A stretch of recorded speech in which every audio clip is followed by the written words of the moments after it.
Voice of TN நடத்தும் கருத்தரங்கம். கரூர் நாயக வழிபாட்டின் பலிபீடம். உரையாற்றுவோர் தோழர் மருதையன், மத்தூர் சத்யா, ஸ்ரீநிதி மற்றும் அரவிந்த். நாள் 12/10/2025 ஞாயிற்றுக்கிழமை. நேரம் மாலை 5:30 மணி. இடம் அன்பகம், தேனாம்பேட்டை. அனைவரும் வருக. எங்களை எஸ்ஐடி விசாரிக்க கூடாது, எங்களுக்கு சிபிஐ விசாரணை தான் வேண்டும் அப்படின்னு தாவேக்கா வந்து உச்சநீதிமன்றத்தில் ஒரு வழக்கு சொல்லிட்டாங்களே. அது என்ன அல்ல, அது இன்னைக்கு விசாரணைக்கு வந்திருக்குது. ஆமா, விசாரணையில வாத பிரதிவாதங்கள் முடிஞ்சிருக்குது. திருப்பி சொல்லிட்டாங்களா? இல்ல இல்ல, தேதி குறிப்பிடாமல் ஒத்தி வச்சிருக்கிறாங்க. அது ஏன் அப்படிங்கிறது மட்டும் இல்லாமல் ஒரு சைடு வாதத்தை மட்டும் எடுத்துக்கிட்டு அனில் இன்னைக்கு ட்விட்டர் நெடுக ஒரே ஆர்காஸ்மிக் போஸ்ட்டுகள் தான். கூட வந்து நம்ம ஈஃபோரியா கும்பலும் கைகோர்த்து இருக்கிறது. அதில் நிறைய ஃபன் எலிமெண்ட்ஸ் இருக்குது. இது மட்டும் இல்லாமல் சிபிஐ விசாரணை வேண்டும் அப்படின்னு பாதிக்கப்பட்ட குடும்பத்தினர் தரப்புல இருந்து 2-3 பெட்டிஷன் போயிருக்குது. இந்த பாதிக்கப்பட்ட குடும்பத்தினர் இருந்து அது உயிரிழந்து இருக்கிறாங்கல்ல குழந்தைகள். ஆமா, அவங்க உச்சநீதிமன்றம் இருக்காங்களா? எஸ்.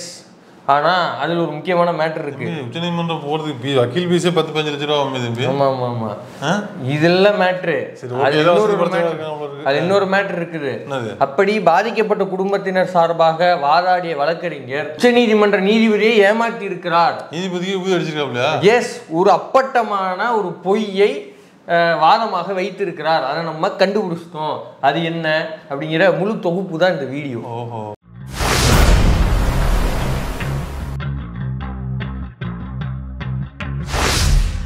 இந்த தாவேக்காரங்களுக்குன்னு ஒரு பேட்டர்ன் இருக்குது. சிபிஐ தீர்ப்பு சொன்னிச்சா இல்லையா? இல்ல இல்ல, நீதிமன்றம் சிபிஐ விட்டாங்களா இல்லையா? இல்ல இல்ல, அது இன்னும் இறுதி தீர்ப்பு வாசிக்கப்படவில்லை. இல்லதான், தாவேக்காரங்களுக்குன்னு ஒரு பேட்டர்ன் இருக்குது. அதான் வழக்கமா நீங்க சொல்றதுதான்.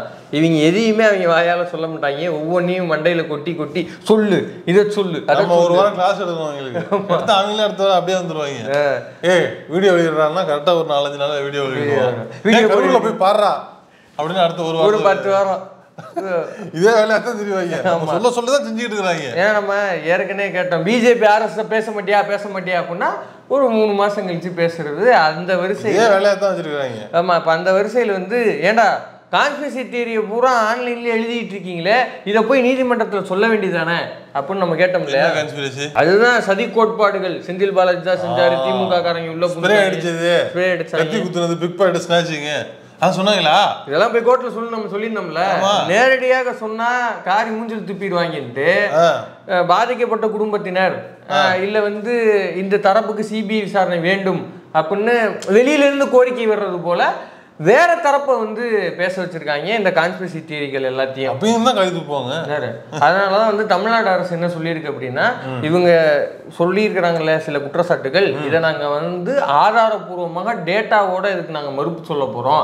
அதனால அந்த பிரமாண பத்திரம் தாக்கல் செய்வதற்கு எங்களுக்கு டைம் வேணும் அப்படின்னு கேட்டிருக்காங்க. அதன் அடிப்படையில ஓகே நீங்க போய் பிரமாண பத்திரம் தாக்கல் அப்படின்னு நீதிபதி வந்து தேதி குறிப்பிடாம ஒத்தி வச்சிருக்கிறாங்க. இதுல தாவேக்கா தரப்புல இருந்து நிறைய ஃபன் எலமெண்ட்ஸ் நடந்திருக்குது.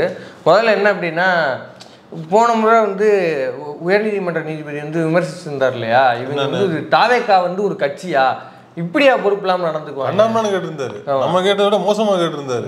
நீ எல்லாம் ஒரு மனுஷனா, உன் கட்சியில உள்ளவங்களாம் மனுஷனா, நீ எல்லாம் ஒரு கட்சியா, ஏன்னா எல்லாரையும் விட்டுட்டு போயிட்டீங்க அப்படின்னு கேட்டாப்லையா? அப்படின்னு கேட்டார் இல்லையா? இப்ப இதெல்லாம் வந்து உங்களால தாங்க முடியலைங்க. நீதிபதியோட இந்த விமர்சனத்தெல்லாம் வந்து பொதுவெளியில வந்ததுக்கு அப்புறம் எங்களுக்கு அரசியல் ரீதியா ஒரு பின்னடைவாகி போச்சு. யாருக்கு? தாவேக்காக்கு. சூடு சொன்னதுங்கிறாங்க. ஆமா, அரசியல் ரீதியா உங்களுக்கு எப்போ முன்னடைவு இருந்தது பின்னடைவு ஆகுறதுக்கு அப்படின்லாம் சொல்லி இருக்கிறாங்க கோர்ட்ல. அது போக வேறங்க இப்படிலாம் சொல்லிட்டாரு. ஆனா என்ன நடந்துச்சுன்னா, விஜயா ஒன்னும் பயந்து ஓடலைங்க. அவர் ஒன்னும் 10 நாளா போய் பயந்து போய் ஐயோ அப்படின்னு பதறி அடிச்சுட்டுலாம் போய் உட்காரலைங்க. மக்கள் அப்படியே அத்துட்டு போகணும்லாம் அவர் நினைக்கலைங்க. அப்புறம் காவல்துறை உயரதிகாரிகள் வந்து கேட்டுக்கிட்டாங்க, நீங்க கரூர்ல இருக்காதீங்க, உடனடியா கரூர் விட்டே போயிருங்கன்னு சொன்னாங்க. அதனாலதாங்க அவர் போனாரு அப்படின்ற ஒரு. அப்ப நான் அதே ஆபீஸ்ல விட்டு நான் ஒண்ணு சொல்றேன், நீங்க அரசியலை விட்டே போயிடுங்க விஜய், நீங்க வேணாம் அப்படின்னு சொன்னா போயிடுவாரா? போயிருவீங்களா? இல்ல, இதுல சில முக்கியமான கேள்விகள் இருக்கு. இப்ப காவல்துறை உயரதிகாரிகள் சொன்னனாலதான் அவர் கரூர் விட்டு போனார் அப்படின்னா, அப்படி காவல்துறை சொல்ற எல்லாத்தையுமே அவர் வந்து ஓகேங்க அப்படின்னு கன் மாதிரி கேட்டுக்குவாங்க. சில கேள்விகள் இருக்கு. 50 மீட்டருக்கு முன்னாடி பேசுறான்னு அவங்க தானே சொன்னது. அந்த சொல்றது கேட்டிருந்தா அந்த உயிரிழப்புகளே நடந்திருக்காங்க. தவிர்த்திருக்கலாமா இல்லையா? சரி விடு. குறிப்பிட்ட டைமுக்கு வான்னு ஒண்ணு சொன்னாங்களா இல்லையா? அப்படி வந்திருந்தா இவ்வளவு உயிரிழப்பு நடந்திருக்குமா? தவிர்த்திருக்கலாம் இல்லையா? அவ்வளவு தூரம் நீ வந்து காவல்துறை எள்ளுனா நான் என்னையா இருப்பீங்க அப்படின்ற நபரா இருந்தா நீ வீடியோ போட்டியா இல்லையா? சார் நான் வீட்டில் தான் இருப்பேன், உங்களுக்கு ஏதாவது பழி வாங்கணும்னா என்ன பழி வாங்குங்க அப்படின்னு ஒரு வீடியோ போட்டில்ல. அந்த வீடியோவில் இதை ஏன் நீ குறிப்பிட்டு சொல்லலை? என்னை எல்லாரும் வந்து விட்டுட்டு ஓடிட்டேன், மக்களை வந்து தூக்கிட்டு ஓடிட்டேன்னு எல்லாரும் வந்து விமர்சிக்கிறாங்க, என்னை எல்லாரும் வந்து ஓடுகாலின்லாம் சில பேர் எழுதுறாங்க, நான் அது கிடையாது அப்படின்னு அந்த வீடியோவில் சொல்லியிருக்கணுமா இல்லையா? அது மட்டும் இல்லை, பத்திரிகையாளர்கள் மைக்க போட்டு கேட்டாங்களா இல்லையா? சார் 30 பேர் செத்து போயிட்டாங்க சார், ஏதாவது பதில் சொல்லுங்க சார் அப்படின்னு கத்துனாங்க இல்ல? அப்ப நின்று சார் காவல்துறை உயரதிகாரிகள் வந்து என்னை கரு விட்டு போக சொல்றாங்க, அதனாலதான் நான் போறேன், பதில் சொல்லாம ஒன்றும் போகல அப்படின்னா நாங்க சொல்லிட்டு போயிருக்கலாமா இல்லையா? இல்ல சரி அதை விடு, காவல்துறை உயரதிகாரிகள் கரூர் விட்ட தானே போக சொன்னாங்க. திருச்சியில வந்து எவ்வளவு 5 ஸ்டார் ஹோட்டல் இருக்கு, அங்க ரூம் எடுத்து தங்கி இருக்கலாமா இல்லையா? ஏன் திருச்சி விட்டு போனேன்? காவல்துறை அதிகாரிகள் ஃபிளைட்டை பிடிச்சி உடனடியா சென்னை போய் பனையூர் பங்களால பூட்டிங்கன்னு சொன்னாங்களா? ஆனா இவ்வளவு ஏன்பா கொஞ்சம் அஃபென்சிவா தான் இருக்கும். ஆனா நான் வந்து சொல்றேன், இல்ல கேட்கலாம், கேளுங்க. நீ வேஷத்தை கழிச்சிருந்தாலே நீ இருந்துக்கலாமே. சரியா இருந்திருக்கலாமா இல்லையா? வேஷத்தை நீங்க உங்க மேக்கப்பா கழிச்சிருந்தீங்க, நீ ஏர்போர்ட்ல எவனுக்குமே தெரியாது இல்லையா? கழட்டிக்கலாமே நீ போட்டுக்க, யாருக்குமே தெரியாது. விஜய் ரஜினி வந்து அடிக்கடி இந்த மாறு வேஷத்துல போவாரு, பெங்களூர்ல சென்னைக்குள்ளே போவாருன்னு சொல்லுவாங்க, வீட்டுலாம் மாட்டிக்கிட்டு. அந்த மாதிரி உன்னோட வேஷத்தை கழிச்சிருந்தாலே தெரியாதப்பா யாருக்குமே, ஈஸியா நீ போயிட்டு வந்துருக்கலாம். இவ்வளவு கேள்விகள் இருக்கும் பொழுது நீ ஏன் இது எதையுமே வந்து செய்யல? சரி அப்படி காவல்துறை உயரதிகாரிகள் சொன்னனாலதாங்க நான் போனேன் அப்படின்னா 10-15 நாளா வந்து வெறும் வாட்ஸ்அப் ஸ்டேட்டஸ் மட்டும் தான் வச்சுக்கிட்டு இருக்காங்க இவன் கட்சி கோப்பா சேக்கல் எல்லாம். அது வீடியோ தான் வேற வெளில வந்துகிட்டு இருக்கு. மறந்து கொஞ்சம் நான் உனக்கு தேடவே இல்லடா சொல்றாப்ல, சார் ராஜபாபு அங்கதான் சார் இருக்கிறான், தேடவே இல்லைங்க அவனே சொல்லி விடுறீங்க. ஒரு ட்வீட் பார்த்தேன், ராஜ்பவனே ஃபோன் பண்ணி ராஜ்பவன் இருக்கிற இடத்த சொல்றாப்லையா, நான் அவர் தேடவே இல்லைங்க போனை வைங்க அப்படின்னு போலீஸ் போனை கட் பண்ணிருச்சான். அந்த ரேஞ்சில் வரத்த அவன் வந்து தலைமறைவா இருக்கான். அவங்க எல்லாம் பேசியிருக்கலாமா இல்லையா? எங்க கட்சி தலைவர் அப்படி ஒன்றும் ஓடக்கூடிய நபர் கிடையாது, அவர் தேடி அடிக்கிறாள் அப்படி பத்திரிகைலாம் போட்டு காவல்துறை உயரதிகாரிகள் சொன்னாங்க, அதனால அவர் பேச்சு கட்டுப்பட்டு அவர் அப்படி இருக்க சொல்லியிருக்கலாமா இல்லையா? ஏன் சொல்லலை? அப்ப இவ்வளவு நாளா இந்த விஷயத்த நீ வெளியே சொல்லாம இன்னைக்கு கோர்ட்ல போய் சொல்ற அப்படின்னா அதோடைய பொருள் என்ன? அப்ப கோர்ட்ல போய் சொல்றாரு இவரு, கோர்ட்ல போய் சொல்றாரு. ஆமா கோர்ட்ல உயரதிகாரி சொன்னனால தான் நான் செஞ்சேங்கிற பொய்யே சொல்றாரு. ஏன்னா இதுக்கு முன்னாடி சொல்லியிருக்கணுமா இல்லையா? உயரதிகாரிகள் சொல்லுவாங்கல்ல, சொன்னா இல்லைன்னா அவங்க சொல்லுவாங்கல்ல, அப்ப தெரிய வரும்ல. நீ ஏன் சொல்லல? இப்ப இவ்வளவு நாளா நீ முன்னாடியே சொல்லியிருந்தீங்கன்னா இப்ப திமுக தரப்புல இருந்து நீ ஒரு எம்எல்ஏ மேல குற்றச்சாட்டு வைக்கிற, செந்தில் பாலாஜி அவர்கள் பிரஸ் மீட்டை போட்டு இந்த நடந்துச்சு டைம் ஸ்டாம்போட ஸ்லைட் ஷோ போட்டு பேசுறாப்புல. சரி அரசை நோக்கி சில குற்றச்சாட்டுகள் வச்சிங்க, அமிர்தா எஸ் அவர்கள் தலைமையில் வந்து ஒரு பிரஸ் மீட் வச்சு அவங்க சிலதை விளக்குறாங்க. ஏடிஜிபி டேவிட்சன் தேவாசீர்வாதம் அவர் ஒரு டைம் ஸ்டாம்ப் வச்சுட்டு விளக்குறாரு இல்லையா? நீ ஏன் அப்படி ஒரு விஷயத்த பண்ணவே இல்லை உன் கட்சியில? சரி நீ ஒன்னதான் காவல்துறை உயரதிகாரிகள் வந்து கரு விட்டு போக சொன்னாங்க, புஷியானந்து எங்க அவரை போக சொன்னாங்களா? அவர் இவர் நடுக்கடல்ல இருக்காருங்கிறாங்க, திடீர்னு பார்த்தா காரைக்குடி செட்டியார் பேலஸ் இருக்குல்ல அங்க பதுங்கி இருக்காருங்கிறாங்க, திடீர்னு பார்த்தா சேலம் ஈரோட்ல இருக்காருங்கிறாங்க. அவர் எதுக்கு தமிழ்நாடு டூர் அடிச்சிட்டு இருக்காரு? அவர் இன்னும் ஒரு பிரஸ் மீட் வச்சு பேசலாமா இல்லையா? தம்பி அவர் என்ன பிடிக்க முடியாம இருக்காங்க. 84 போட்டாலே முடிச்சிடலாம். அப்ப இவ்வளவு நாளா நீங்க பொதுவெளியில இது எதுவுமே பேசாம அங்க போய் பேசுறானுங்க அப்படின்னா என்ன பொருள்? இப்ப புழுகுறானுங்க. இப்ப இவ்வளவு பெட்டிஷன் போட்டீங்கல்ல, ஏடிஜிபி டேவிட்சன் தேவாசீர்வாதம் சில டைம் ஸ்டாம்பை சொல்றாரு, பாருங்க நாங்கள் 50 மீட்டருக்கு முன்னாடி இந்த இடத்துல இந்த டிஎஸ்பி பேசியிருக்கிறாரு, அந்த இடத்துல இவர் சொன்னாருன்னு டைம் ஸ்டாம்போட சொல்றாரு. நீங்க ஏன் உங்க பெட்டிஷன்ல ஏடிஜிபி இப்படி ஒரு இடத்த சொல்லியிருக்கிறாரு, இப்படி ஒரு என் ஊர் பொட்டி இறங்கிட்டேறா எப்ப இறங்குன்னு கேக்குறேன் அந்த பொட்டி. அந்த ஃபுட்டேஜை கேட்டு தானே அதை வரைக்கும் நான் கேட்டேன். அந்த பரதேசி போய் உத்தரகாண்ட்ல போய் உட்காந்துட்டு தர மாட்டேங்கிறேன்டா, போலீஸுக்கும் ஃபுட்டேஜ் வேணும், எனக்கு ஃபுட்டேஜ் வேணும். அவங்க கொடுத்தாலும் நான் உட்காந்து அழகா எக்ஸ்பிளைன் பண்ணிடுவேன். இது போட்டு ஃபுட்டேஜ் போட்டு க்ளோஸ் சாட் போட்டு ஒரு டிடிபி என்னது பிபிடி போட்டு அழகா எக்ஸ்பிளைன் பண்ணி விட்டுருவேன். அதை பெறவு முடிச்ச போய் ஃபுட்டேஜை கொடுக்க மாட்டேங்கிறான். அது மட்டும் இல்ல 60 ட்ரோன் கேமராவோட ஃபுட்டேஜ் என்கிட்ட இருக்குது, அவனால கொடுக்க மாட்டேங்கிறாங்க. தம்பி பேட்டா போய் சேரல கொடுக்க மாட்டேங்கிறேன். உண்மையை சொல்லு, ஆதவர்ஜுனாட்ட இருக்குதா ஹெச் வினோத்துக்கிட்ட இருக்குதா? உண்மையை சொல்ல ஜனநாயகன் ஷூட்டிங்க்கு வந்து இந்த ஃபுட்டேஜை பயன்படுத்துறாங்கன்னு குற்றச்சாட்டு. அது வேற பஞ்சாயத்து, அது வேற ஒரு பஞ்சாயத்து இருக்கு. அது என்னைக்கு வெளியே வருதோ அன்னைக்கு ஒரு கேஸ் உச்சநீதிமன்றத்துல போடணும். ஆமா கொட்டணும். இது ஒரு சைடு. இப்ப இவ்வளவு கேள்விகள் இருக்கு. இப்ப அணில்கள்லாம் என்ன போடுறானுங்க அப்படின்னா, பாத்தீங்களா உச்சநீதிமன்றம் வந்து ஒரே கிடுக்குப்படியா போட்டுருச்சுங்க அப்படின்னு. இவங்க கான்ஸ்பிரசியோட மூலம் என்ன?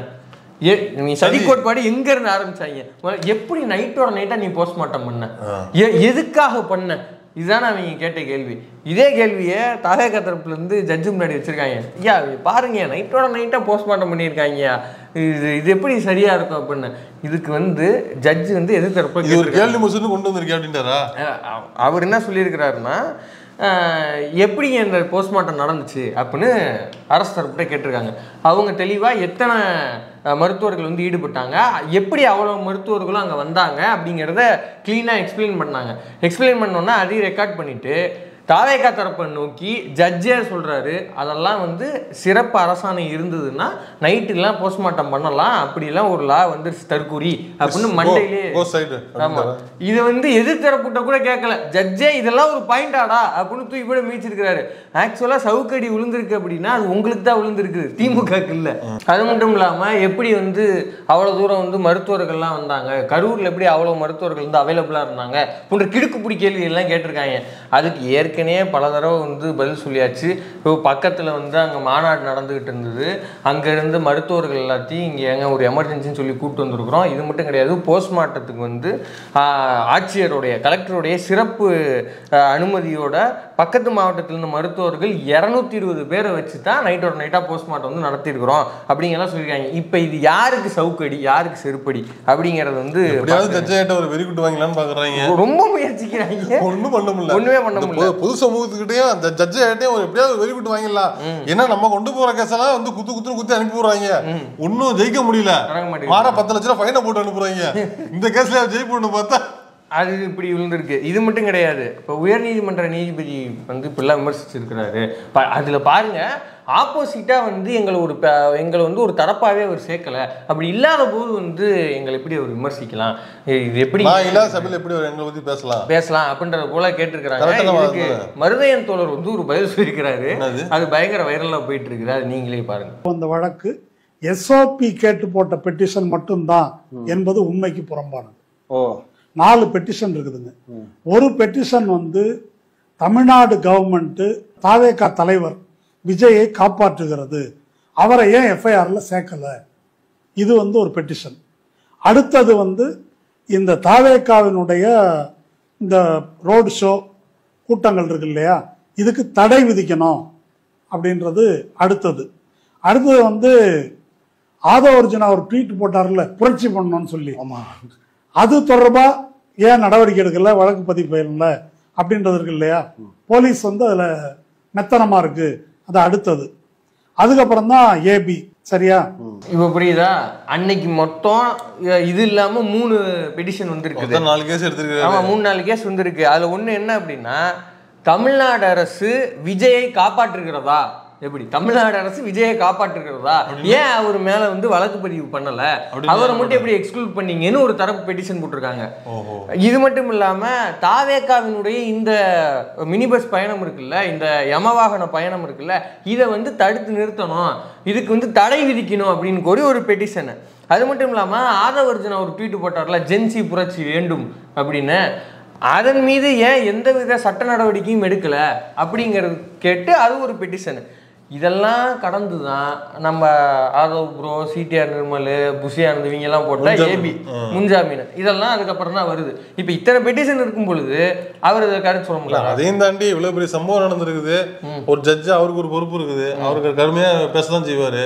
எவ்வளோ பேர் எவ்வளோ விஷயங்களுக்கு கடுமையா எதிர்நேற்றம் செய்யறாங்க. ஆக்சுவலா இந்த ஈஃபோரியா கும்பலும் இந்த சதி கோட்பாடு எழுதுற அணில்களும் இது ஏதோ பெரிய பாயிண்ட் மாதிரி கண்டுபிடிச்சு எடுத்து வந்துருக்காங்க. மருதையன் தோழர் அது வந்து விரிவான பேட்டி 1 மணி நேரம் கொடுத்துருக்காரு. அதுல வந்து அவர் ஒரு தீர்ப்பே வாசிச்சு கட்டுறாரு. நீதிபதி இந்த பாயிண்ட்டை அவராக தான் சொல்றாராம். இதுல தாவேகான்ற கட்சி ஒரு தரப்பா இல்லை, இருந்த போதிலும் நான் ஏன் இந்த கருத்தை சொல்றேன்னா, இப்படி ஒரு மக்கள் துயர் நிறைந்த சம்பவம் ஒன்று நடந்திருக்குது, மக்கள் உயிரிழந்திருக்கிறாங்க. இந்த சம்பவத்திற்கு பொறுப்பேற்க வேண்டியது அந்த கட்சி தான், அவங்களுக்கு இறங்கி களத்தில் வந்து உதவியிருக்க வேண்டியது, அவங்களுக்கான பணிகளை செய்திருக்க வேண்டியது அவங்க இந்த கட்சி தான். ஆனால் அது செய்யலைங்கிறப்போ அதை பொறுப்பை சுட்டி காட்ட வேண்டிய கடமை நீதிமன்றத்துக்கு இருக்கிறது. அதனால நான் இந்த கருத்தெல்லாம் சொல்றேன் அப்படின்னு சொல்லிட்டு தான் அக்கௌண்டபிலிட்டி வேணும்னு சொல்லியிருக்குது. அப்படின்னு சொல்லிட்டு தான் மேற்கொண்ட அந்த விஷயத்த எல்லாத்தையும் அவர் வந்து திட்டியிருக்கிறாரு. இதெல்லாம் கட்சி தானா, உங்களுக்கு பொறுப்பு இல்லையாங்கிற வசனத்தெல்லாம் அவர் தான் பேசியிருக்காரு. ஆக தீர்ப்பை எவனுமே வாசிக்காம பெரிய சட்ட நுணுக்கம் கண்டுபிடிச்சவங்க மாதிரி வந்து பேசியிருக்கிறாங்க. இப்போ இது ஒரு மேட்ரு. இப்போ நான் இதுக்கு வரேன், நீங்கள் கோர்ட்டில் சொன்ன பொய்களுக்கு வரேன். பன்னீர்செல்வம் என்கிற போய் தான் சொல்லிட்டு இருக்காங்க. ஆமா, மொத்தத்தில் இது வரைக்கும்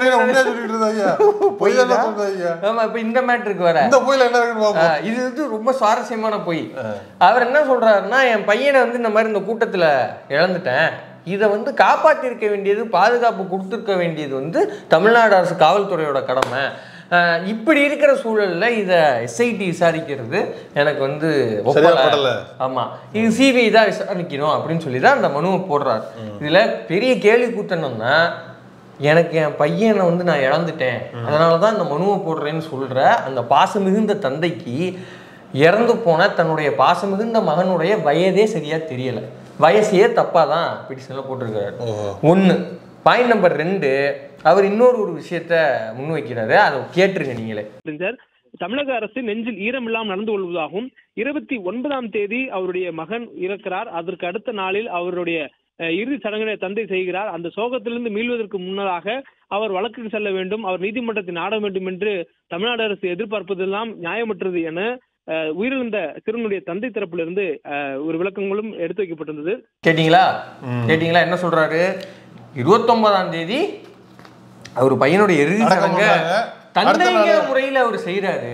அவர் அந்த பாச போராட்டத்தில் இருந்திருப்பார் இல்லையா, அவரால் எப்படி அடுத்த நாள் போய் கோர்ட்டுக்கு போயிட்டு இதெல்லாம் பண்ண முடியும் அப்படின்னு கேட்குறாங்க. கரெக்டா தெளிவான கேட்டீங்க, ஆல் ஓகே. இப்போ இதையும் கேளுங்க. மார்ச்சூரி இல்லை, அங்கே உடல் தகனம் பண்ணுற இடத்துல பார்த்தது, பாலமபுரத்தில் வந்து அவங்க மனைவி கிட்ட உங்ககிட்ட எதனா பேசினாரா? எதுவும் பேசவே இல்லைங்க. வீட்டுக்கு வந்தாரா? வீட்டுக்கும் வரல, எதுவும் வரலைங்க. அவர் தம்பியோட வந்து பஸ்ஸில் இறங்கி வந்து பார்த்துட்டு உடனே கிளம்பிட்டாரு. எனக்கு தெரிஞ்சு அவர் வரும்போது குடிப்போதில் தான் வந்திருக்காருன்னு நான் நினைக்கிறேன். கேஸ் கூட போயிருப்பாரா? இந்த சிபிஐ கேஸ் ஃபைல் பண்றதுக்கு ஜாமான் வாங்குறதுக்கு பேப்பர் வாங்குறதுக்கு போயிருப்பாரு. அதாவது இந்த ட்ரைப்ஸ் அந்த வீடியோவை பார்த்த எல்லாருக்கும் தெரியும், பார்க்காதவங்களுக்கு நான் சுருக்கமாக சொல்லிடுறேன். இறந்து போன அந்த பையன் வந்து அவங்க அப்பாவை பார்த்ததே கிடையாது வாழ்நாளில். அவன் கடைசியாக அந்த பையன் பார்த்தது அந்த குழந்தைக்கு 1.5 வயசு ஆகும் பொழுது ஒரு முறையோ 2 முறையோ பார்த்துருக்கிறாப்புல. அதை கடந்து ஆமா அவங்க அப்பா கூட அந்த பையனுக்கு எந்த விதமான தொடர்பும் கிடையாது. இன்னும் சொல்ல போனா அவங்க அப்பா தெரியல. இப்படி இருக்கிற ஒரு சூழ்நிலையில அந்த குழந்தைய பெத்ததுல இருந்து இப்ப பறி கொடுத்தது வரைக்கும் வளர்த்துட்டு வந்தது அவங்க அம்மா தான். அவங்க அம்மா மட்டும்தான். ஆமா, சிங்கிள் பேரண்ட். இன்னும் சொல்ல போனா அவங்க வந்து ஒடுக்கப்பட்ட அருந்ததியர் சமூகத்தை சேர்ந்தவங்கன்னு நினைக்கிறேன். வெறும் டெய்லர் வேலை தான் பார்க்குறாங்க. ரொம்ப கஷ்டம். அவங்க வேற எந்த வேலையும் அவங்களுக்கு கிடையாது. இப்படி இருக்க ஒரு பொருளாதார சூழல்ல, இப்படி இருக்கிற ஒரு சமூக சூழல்ல தான் அந்த குழந்தைய அவங்க வளர்த்து எடுத்துட்டு வராங்க. கணவனால் கைவிடப்பட்டதுக்கு அவங்க சான்றிதழ் வாங்கி அதன் மூலம் தான் மற்ற வேலைகளை செஞ்சுட்டு இருக்காங்க. அந்த சான்றிதழையும் அவங்க காட்டுறாங்க. ஆமா, இப்படி உள்ள ஒரு சூழல்ல எப்படி வந்தா எப்படி பெட்டிஷன் போடுறாப்புல. இதுல கோர்ட்ல சொன்ன அப்பட்டமான பொய் என்னன்னா, குழந்தைக்கு 29ஆம் தேதி அவர் இறுதி சடங்கு செஞ்சுக்கிட்டு இருக்காரு, அவரால் எப்படி பெட்டிஷன் வர முடியும் தான். அவங்க மாமா என்ன சொல்றாருங்கிறத நீங்களே கேட்டுப்பீங்க, இல்லைன்னா அந்த ட்ரைப்ஸ் வீடியோ முழுசா பாருங்க. அந்த குழந்தையோட உடலை வந்து இறுதி சடங்கிற்காக மயானத்தில் கிடத்தி இருக்கிறாங்க. அப்போ இருந்தால் வரவே இல்லை. வண்டியில் இன்னொருத்தர் கூட்டிகிட்டு வர்றாரு. அவரை மயானத்தில் இறங்கி நின்றுட்டு தூரமாக எட்டன்னு இப்படி பார்த்துட்டு அப்படியே அந்த வண்டியில் ஏறி திரும்பி போயிருக்கிறாப்புல. அவர் வந்து போதையில் இருந்தார் அப்படிங்கிறத அவங்க பதிவு பண்ணுறாங்க, அவங்க குடும்ப உறுப்பினரே. தான் பையன் வந்து செத்து பணமாக கிடக்குறான், அவ்வளோதான் போய் கொல்லி வைக்க போகிறாங்க. இதுக்கப்புறம் அந்த குழந்தையோட முகத்தை பார்க்க முடியாது. அப்படி உள்ள சூழலில் கூட ஒருத்தன் போதையில் குடிச்சிட்டு வந்துட்டு பிள்ளையோட முகத்தை கூட பார்க்காம திரும்பி இருக்கிறான்னா, அவன் போய் என் பிள்ளைக்கு வந்து நியாயம் வேணும்னு பெட்டிஷன் போடுறான்னு சொன்னது எவ்வளோ பெரிய அயோக்கியத்தனமாக இருக்குது. அப்போ அந்த பெட்டிஷனருக்கு பின்னாடி அவரை இயக்கிறது யாருங்கிறத கண்டுபிடிக்கணும் முதல்ல. இது எவ்வளோ பெரிய அயோக்கியத்தனமான வேலை. அப்போ தாவேக்காரங்க தங்களை காப்பாற்றிக்கொள்ள இதை போலீஸ் விசாரிச்சா அந்த ஜனநாயகம் பட ஷூட்டிங் மேட்ரு, தாங்கள் வந்து காவல்துறையின் பேச்சை கேட்காம தான் 41 உயிர் போயிடுச்சு அப்படிங்கிற உண்மையெல்லாம் பொதுவெளிக்கு தெரியுங்கிறத பயந்துக்கிட்டு தங்களை காப்பாற்றிக்கிறதுக்காக சிபிஐ விசாரணை வேணுங்கிறதுக்காக கேடயமாக இந்த மக்களை பயன்படுத்துகிறாங்க, பெட்டிஷனர்ஸாக இந்த மக்களை பயன்படுத்துகிறாங்கன்னா எவ்வளோ பெரிய அயோக்கியத்தனம். பிள்ளை வளர்க்க காசு இல்லாதவன் உச்ச நீதிமன்றத்தில் கேஸ் போடுறாங்கன்னா 1.5 வயசுல விட்டுட்டு ஓடணும். இதில் எவ்வளோ பெரிய கூத்துனா 20 லட்சம் காசு வரதுன்னு வந்துட்டாமல் இருக்கு. இந்த ஆளுக்கு வந்து இந்த மாதிரியான எந்த லீகல் நாலேஜுமே கிடையாதுன்னு அந்த பெண்ணுடைய அண்ணன் சொல்கிறாப்புல. ஏங்க அவனுக்கு அந்த அளவுக்கு அவங்களுக்குலாம் அறிவு கிடையாது. எந்த அளவுக்கு அப்படின்னா இவங்களை கல்யாணம் பண்ணியே 1 வருஷத்துலேயே விட்டுட்டு போயிடுறாப்புல. கிட்டத்தட்ட 6-7 வருஷம் அவங்க வந்து தனியாக தான் போராடி அவங்க இந்த சமூகத்தில் போராடி அவங்க வாழ்ந்துகிட்டு இருக்கிறாங்க. இதுக்கு இடையில டைவர்ஸ் வாங்கிட்டு தான் அடுத்த கல்யாணம் பண்ணுங்கிற அறிவே இல்லாமல் ஒரு மைனர் பொண்ணை அவங்க கல்யாணம் பண்ணியிருக்கிறதா ஒரு தகவல் சொல்கிறாங்க. மைனர் பொண்ணார கல்யாணம் பண்ணியிருக்கிறாங்க. அது மட்டும் இல்லாமல் இதெல்லாம் பண்ணிட்டு தான் அவர் வந்து டைவர்ஸ் வேணும்னு கேட்குறாப்புல. அதெல்லாம் கொடுக்க முடியாது, இந்த குழந்தைக்கு ஒரு வழி சொல்லிட்டு போன்னு சொன்னோன்னே அப்படியே ஓடிட்டாப்புல. அப்போ டைவர்ஸ் வாங்கிட்டு வேற அப்படியே இன்னொருத்தருக்கு அப்படியே பொருந்தி போகுதுடா. அதெல்லாம் அப்படிதான் பொருத்தம்லாம் அப்படிதான் வருது. என்னதான் ஒரு ரசிகர்னாலும் அப்படியே ஃபாலோ அப்படியே இன்ஸ்பிரேஷன் எடுத்துக்கிறது ஒரு இன்ஸ்பிரேஷன். இப்போ இதில் எவ்வளோ கொடுமையாக இருக்குது பாருங்க. அவனுக்கு எந்தவித லீகல் அறிவுமே கிடையாது, டைவர்ஸ் வாங்கிட்டு தான் மற்ற வேலையும் கிடையாது. அப்படிப்பட்ட நபர் சுப்ரீம் கோர்ட் வரைக்கும் போய் இந்த வழக்கை போடுறாரு அப்படின்னா இதோடைய பின்னணி என்ன, யார் இயக்குறார்கள் அப்படிங்கிறத பாருங்க. இது அப்பட்டமா தாவேகா பண்ற பிண அரசியல். இது